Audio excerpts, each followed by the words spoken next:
before we wrap up, here are the common mistakes that I see. The first one is using abbreviations or special characters that people won't search for or don't know to search for. So if your podcast name is Talk to You Later, but you title it TTYL, that might be an issue.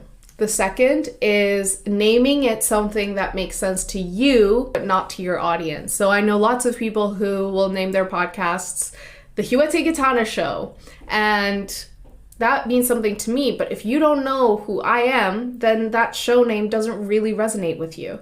So especially for solo podcasters, it's super important that if you're making a show that you want to connect with people, then you have to make sure that it's not about you, even though the stories might be illustrated through you. The podcast name should be something that's meaningful to your listeners. And finally, it's picking an abstract name that doesn't really mean anything in connection to the content. So if your podcast is about personal finance, but you name it Echoes in the Night, what are we supposed to do with that? You know what I mean? It doesn't mean anything to us. So make sure that it means something to your audience and it is relevant to your content.